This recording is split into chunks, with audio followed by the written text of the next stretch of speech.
So excited that you've chosen to join us on the first of many of the Rocking Chair series. So this morning, as we get started, I want to welcome our guest, Miss Lynn Lee.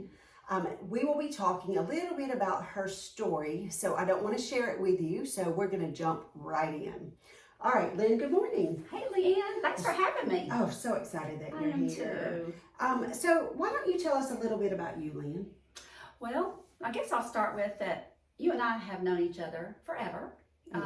We met probably about 23, 24 years ago, and it's just been a great friendship. So I am a nurse by profession, and I'm winding down from that. I am a mother, a daughter, a grandmother, and a great-grandmother, which is amazing. How exciting. That's so fun. So, just all those fun adjectives we get to put to ourselves and brings us joy in life, the people in our life. And I've been blessed. And one of the great things is the friendships I've had, and including you, because friendship with other women is just so special. And it really adds joy to us. Yes, I agree. Yeah. I am so grateful that God gave us friends. Yes. I can imagine. No. So yes. So you have been through a really big ordeal for about the last 3 years. Yes. I believe. Do you want to share a little bit about that? Yes, kind of rough. But let me start a little bit earlier. I mean, you kind of know this a little bit of this story, but some of maybe not. I actually met my husband, Jeff, which I call the love of my life, when we were 15 years old in high school. And he was one of those guys that I knew about him before I met him, and he was the one I wanted to go out with. You know how it is in high school, those cute boys. Yeah. So we met, and we eventually started dating when we were juniors in high school. And we dated for a year and a half or so. And, basically we did things the way God doesn't want us to do things. Right. And, you make mistakes and you do things, but at the age of 17, I was pregnant. Okay. And we decided, of course, we wanted to get married. We loved each other. The hard part's going and telling your parents and stuff. But we made it through all that, and we got married, and we were blessed with a son, my oldest son, Sean. And we went on to have 2 more children, Jason and Shanna. And just, we were really blessed. Who are all 3 amazing, by the way. Yes, well, thank you.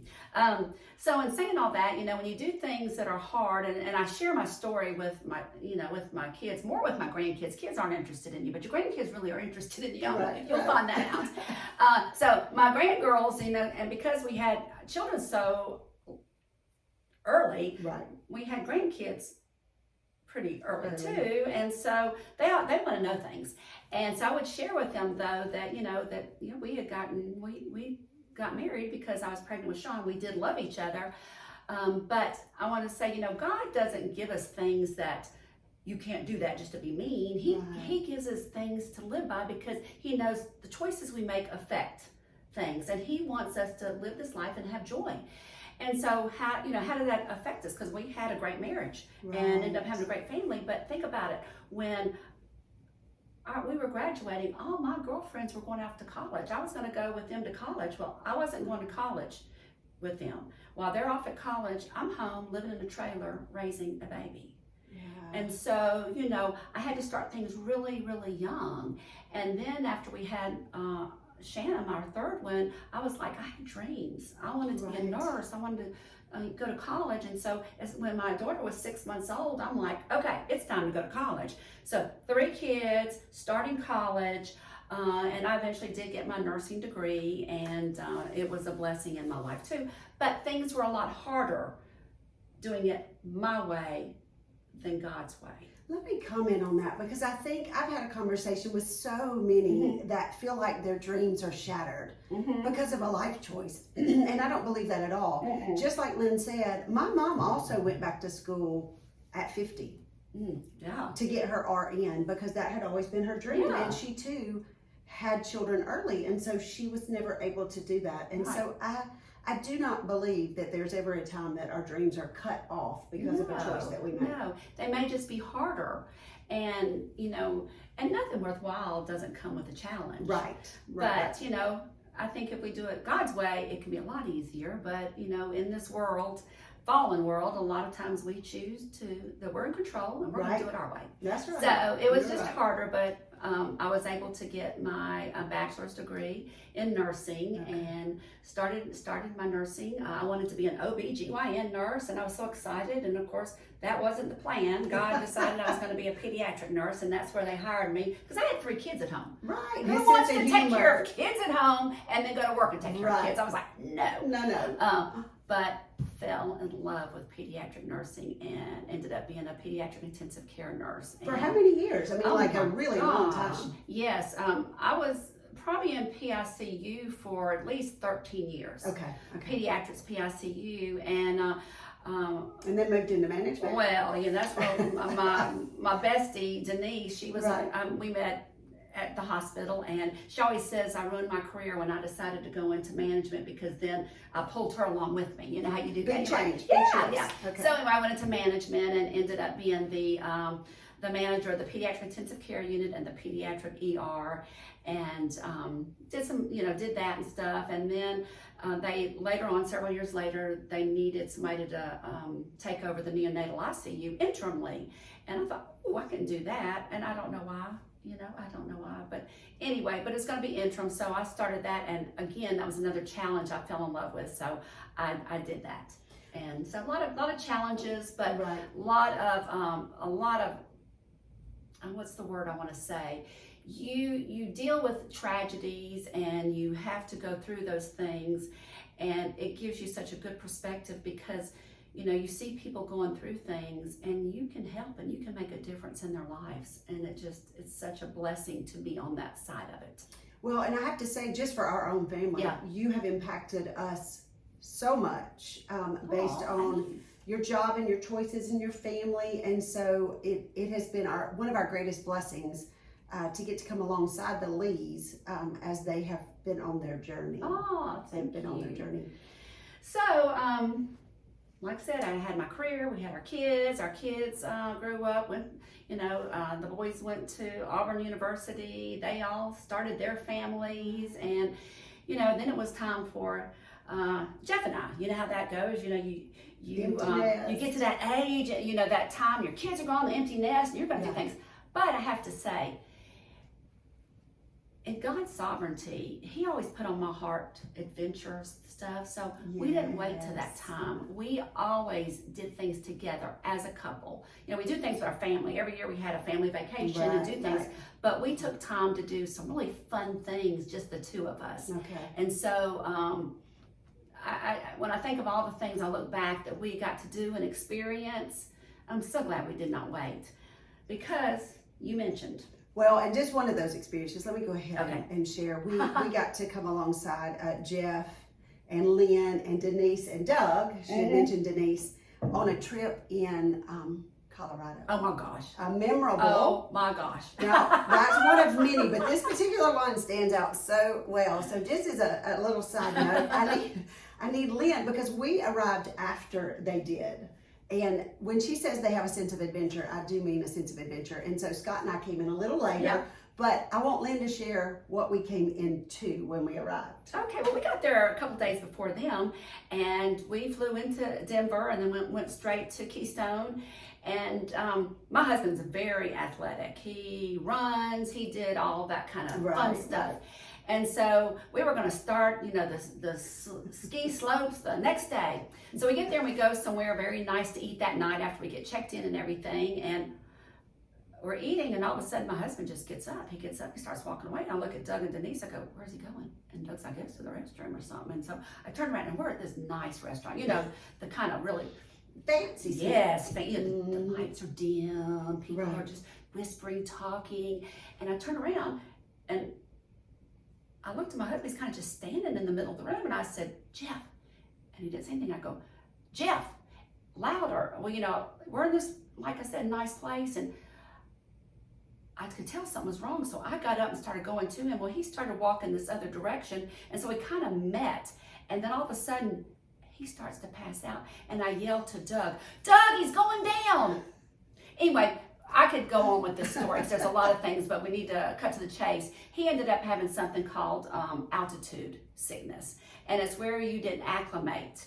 And they said a lot of times it is those that are the Yeah. most athletic because, their blood pressures are low Right. anyway and their heart rate's low because, they're in such good shape. So when you get something like altitude sickness, it can be pretty bad. And some of you viewers, I'm sure, Yeah. have experienced it. So we had to go to the clinic. We ended up with oxygen sent back to our room. So we had oxygen and, all kinds of stuff. So we're playing cards with the oxygen. And that's what we arrived Yeah, at. so they arrived to this.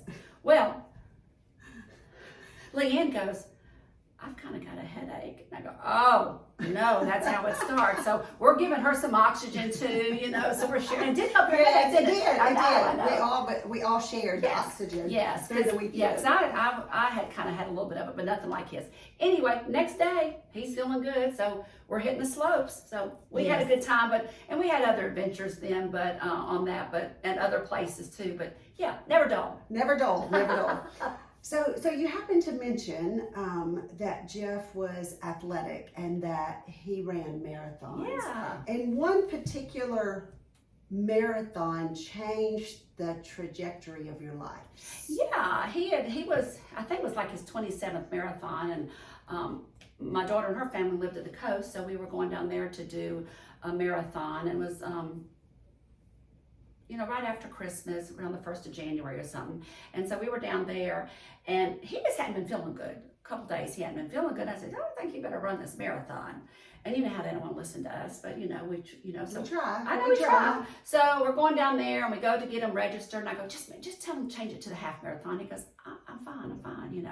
So, okay, you're the one running it, not me. I couldn't run one anyway. So it's amazing people can even run those things. Right. So that night, we're going to bed. No, we were out to eat, and he said, well, I made a decision. And we go, oh, what? And I thought, oh, good. He's going to just do the half marathon. He goes, I'm not running tomorrow. I said, what? He said, I'm not running tomorrow. I don't feel good. And I was like, now, you have to know, he Jeff. Yes, a hunter. I mean, a man's man outside all the time. Yeah. And to say, not just to go the half marathon, I'm not running. So Right. I'm a nurse, and I start, getting this feeling. So he didn't. We get back home, and I said, you need to go to the doctor. I don't like this. Because he was just kind of sitting around. And he goes, well, I'm going to go try to run. I said, well, that's probably not good. Well, he leaves to go run, and he's back within 10 minutes. Now, he leaves to run. He's gone at least an hour or longer. Right. And I said, why are you back? And he goes, well, I had that shorter breath again. And I go, what do you mean shorter breath? And he goes, I've told you about it before. I go, you have never mentioned shorter breath to me. Right. You mentioned right. shorter breath to a nurse. Ding, ding, ding, ding, ding. Mm-hmm. And so I go, we're calling the doctor. So call the doctor. Anyway, he gets into the doctor. And basically, the doctor sends him straight to get an x-ray. And after they got the x-ray, sent him straight to the hospital. And he's got fluid all built up in his lungs. Oh, wow. And so they thought he had some type of pneumonia that was going on. But to kind of, again, make this a little bit quicker, he ended up, it took a while for us to get a diagnosis because he was so healthy. Everything was coming back normal. Right. So they ended up having to go in and take some biopsies and stuff, trying to figure out what was going on, get some of this fluid out. Anyway, ended up Jeff had stage 4 melanoma. Wow. So we go from somebody that seemed very healthy in December to 4 weeks later, he's diagnosed with stage 4 melanoma. And let me ask this, let's just stop for a second, and then we'll talk about the progression and kind of what happened.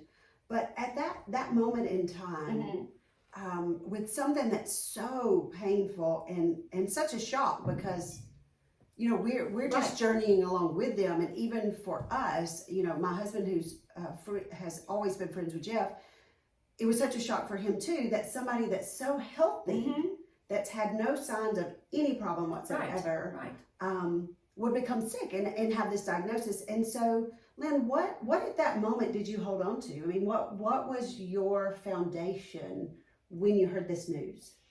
Well, I have to, at that point, I think I went into my nursing mode really right then. It was, I can fix this, we can do this is what we have to do. He was hospitalized several times, and, I stayed there with him because I work in the hospital, so I'm like, I'm staying with my husband, checking everything out. And once we got the diagnosis and then we had to start the chemo. And really, I have to say, I was just in probably survival mode, but it was basically I'm a nurse. This is what we have to do. This is what we have to do. And then when we'd be home, we had home health, and it just ended up being me, checking off the boxes, making sure it's done, making sure he's getting his medications, getting him to place on time. And I continue to try to work, not my normal schedule. I'm talking, they just said, you don't have to work or come in, but sometimes to I'm sure he liked me to get away from me too, being that. And so I'd go into work sometimes, and it got to where I didn't really want to leave him alone, even for a couple hours. So, we had a lot of family, a lot of friends, and people would come stay with him while I was gone, and they had a chance to talk.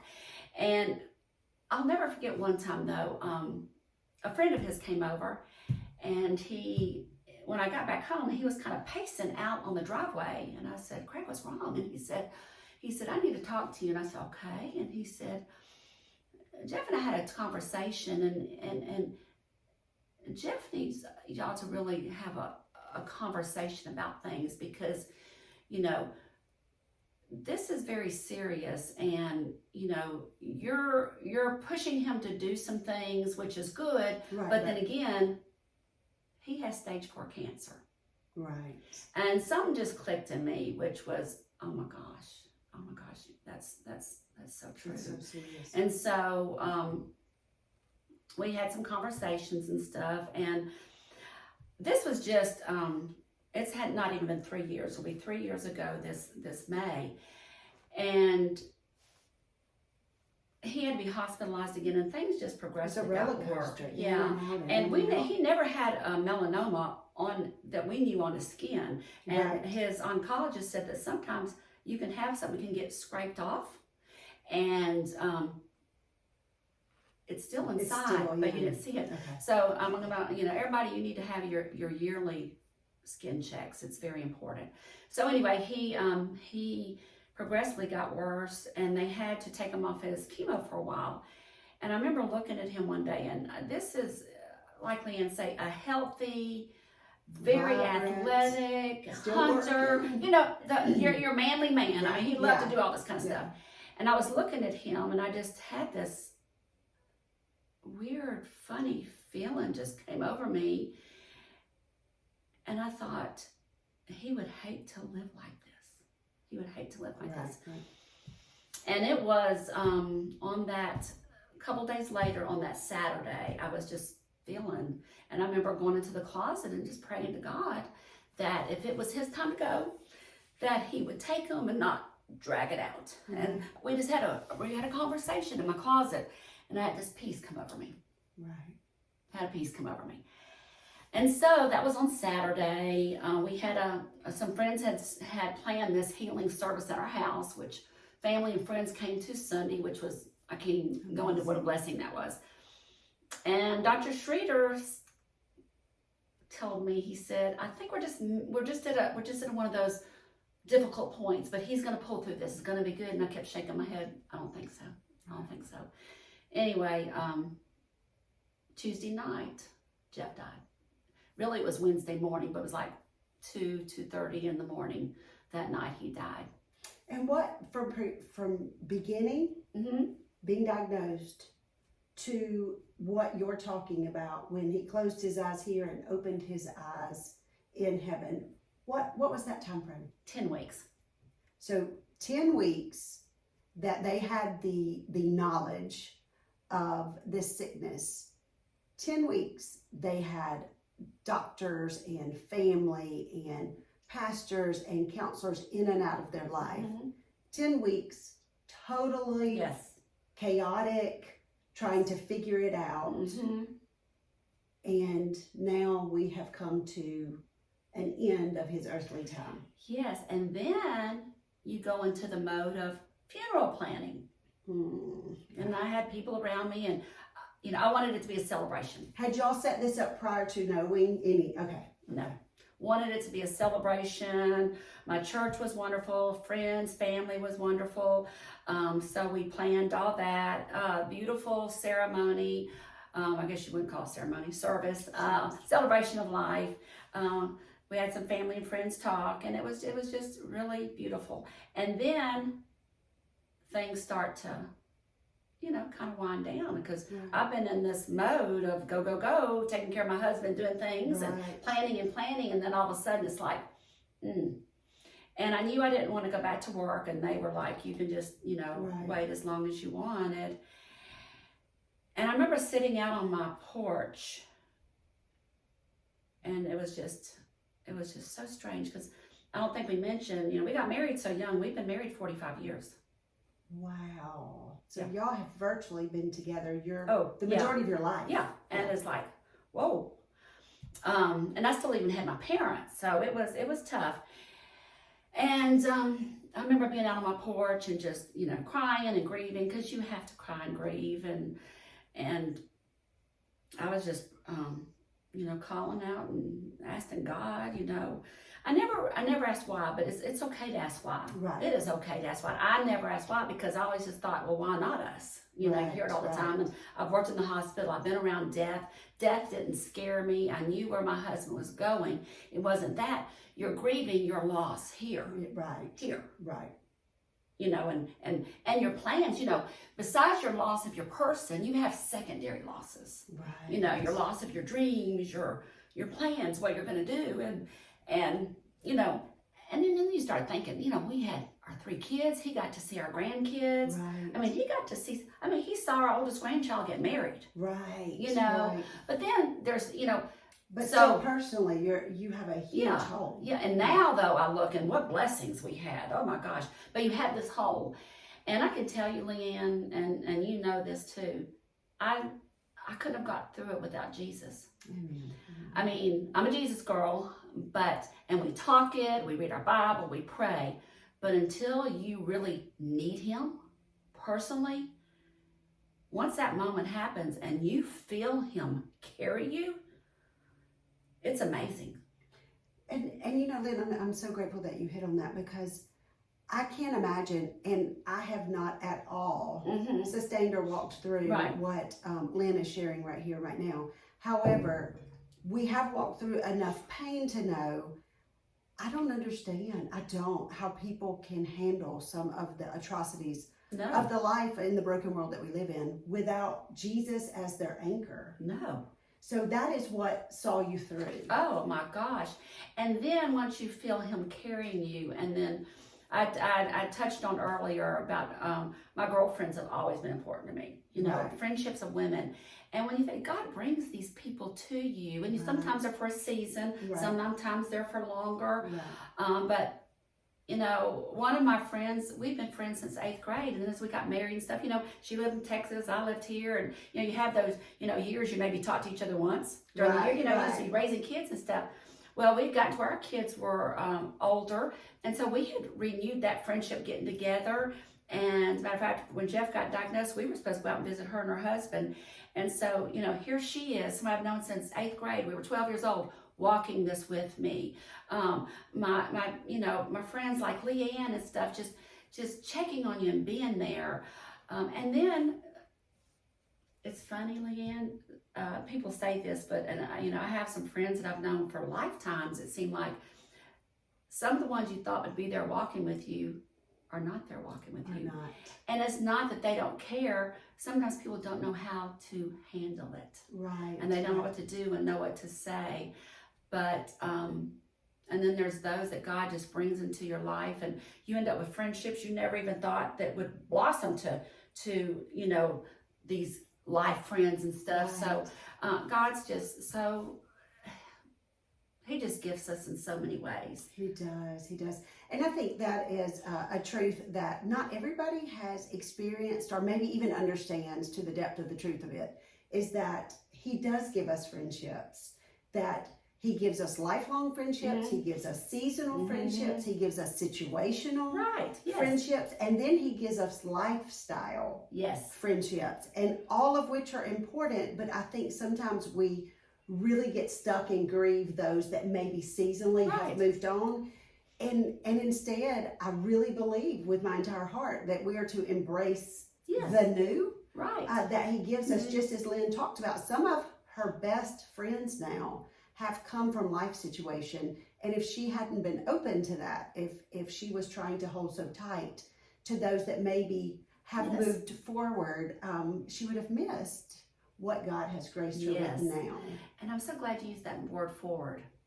You do not move on from a death of a husband or any those kind of loss. You move forward. Right. You can't move on because he's always going to be in my heart. And he's always going to be, you know, I mean, we lived together and, you know, went through a lot of things. We didn't have a perfect marriage. Nobody has a perfect marriage. Amen. But, you know, you go through those and you grow together. And so you have to move forward. And I also want to say, yes, I had Jesus, but doesn't mean I didn't grieve. You grieve. Remember, Jesus wept. Right. Because he knows we're going to miss those people on earth. Even though we know heaven, those of us that have accepted him and heaven in our life, and he's our Lord and Savior, and we're going to spend eternity with him, we still miss this earthly. Right. Because we do cling on it. And so, yes, you do grieve. And then, you know, I still have my parents. They were still here. And 6 months later, I lost my mother. So tell us a little bit about that. Yeah, she had been, by the time that all this with Jeff, she had already been sick. We had brought her to the doctor and different things about some things. And right after Jeff, because we had hospice with Jeff, which I can't say enough about hospice, ended up realizing we could get hospice for my mother. Not that we thought she was terminally ill at that point, but just some of her conditions just to help my daddy. They had actually moved in with my brother and his wife, and because my dad had cancer earlier, and he always thought he wanted my mom to be set when he went home to heaven. But my mom ended up, I really hate to say it, kind of gave up a little bit. You know, you quit moving, you lose it, you don't get it back. So anyway, at exactly 6 months later, I'd gone on a trip to Israel with my church that Jeff and I had planned, and in September. And at first I wasn't going to go, but then my friend Denise said she would go with me. And of course I knew a lot of the people going. I knew my pastor and stuff. So I went, and it was such a blessing. But while I was gone, my mom took a turn for the worse, and she died 2 days after I got home from Israel. Oh, so you were able to be I was able to be there. I called them when I got home in Birmingham. We landed in Birmingham, and my daddy goes, well, your mom wants to talk to you. And she goes, you need to hurry up and get here, honey. She was ready. So I got there, went home, changed some clothes, grabbed some stuff, went there, and spent that night. And the next night's when she died. So, oh wow! So, but it was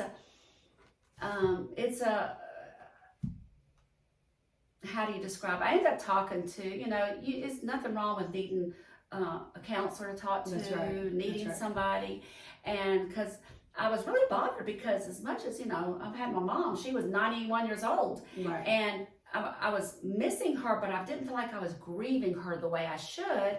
And it was explained, when you start having secondary losses that close together, I'm just, you know, you're still trying to, right. And my mom was one of, you know, it was a natural, as much as I'm going to miss my mom, it was a natural thing. My mother had gotten older, lived her life, and died. I wasn't supposed to lose my husband when I lost him. I was supposed to, because of, obviously God was bringing him home, but I wasn't prepared for that. That point. And so, again, just talking those things through with people and wrapping my head around it.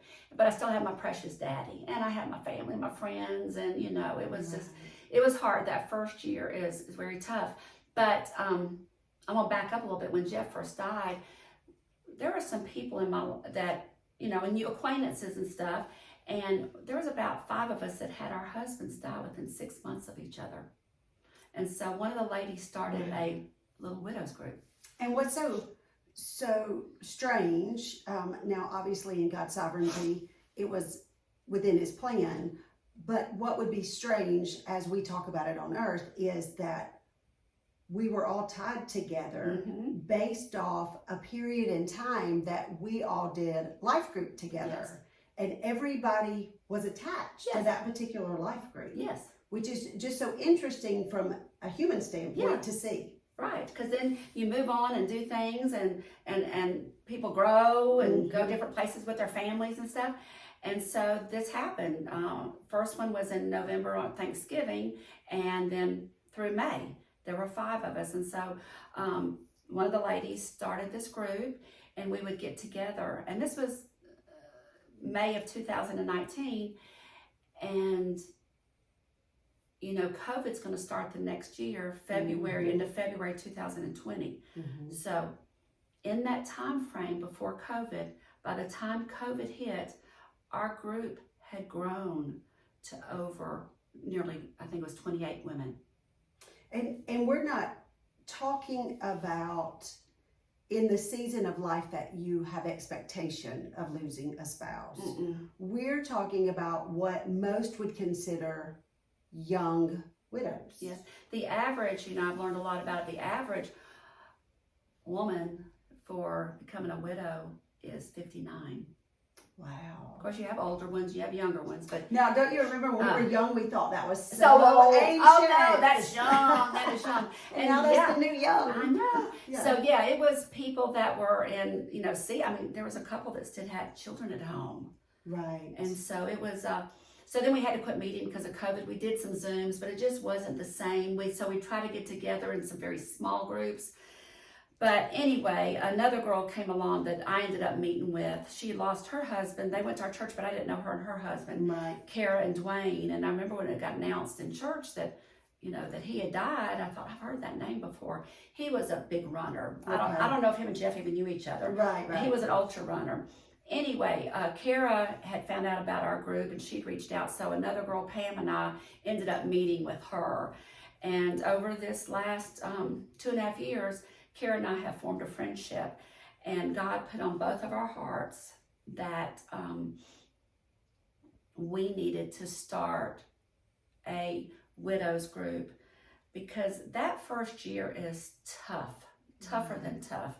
I mean, I don't know, there's things like widow fog. We didn't know there was a widow's fog. You just think you're going stir crazy. You think you were just crazy because you can't get your thoughts together, you can't remember things are so scattered, that thing, and we all do it some, but I'm talking it gets worse where, I'm gonna go make me some coffee. I start the coffee, then I go, let me put some clothes on, and then you go in here and everything doing it, an hour later, I never did drink my coffee, and I don't think I started, it is just, and we all do it to some degree, but just heighten that times 100. Then we found out there's something called widow's fog. Right. And it's a true phenomenon because it's part of the brain. It's almost protecting you in a way. Right. So lots of things. And so we just felt like we needed to start a widows group so, we could be there, because even though, you still have that loss, being around people that have gone through it and understand and realize you're not crazy, and understand the feelings you're having and what you're going through makes such a difference. So we started a group called A Widow's Heart. Oh, that is fantastic. And of course we started it, we're February. So we started it last June. Okay. So what, we're right at 7 months? About 7 months. And when we started, it was Kara and I, and I think the first night we had 5 women come. Okay. So it was great. Our last one was this past Tuesday, and we had, besides us, we had 15 women, and 3 of our regulars were not there. Wow. So every week or every couple of weeks, somebody else is hearing about the group and wanting to come to join. So well, and to begin to bring us to a close, what I would like to kind of throw out there is this isn't a closed group.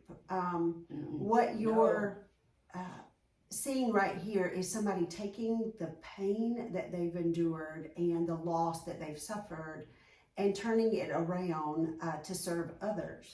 Yeah, I really, I don't know, again, on my porch, I'm on my porch and stuff, but I remember one day having just out there and, you're just going, here's this man, vibrant, and, so healthy he seemed, and then he's gone, and I go, God, I know this was not a mistake, but so something's got to come out of this. Right. So, something good comes out of tragedy, and I always knew that, and, or you hear it and stuff, and then I just felt like he had laid that on my heart, not right then, but later on, and so things can. And then continue to equip you then to carry this out. Yes, he always does, and we've just met some wonderful women, and they'll just come and just one lady I remember just came and she said, I just can't tell you what this has meant to me, to just have this group and just thanking us. And I said, and I just told her, I said, thank God for it.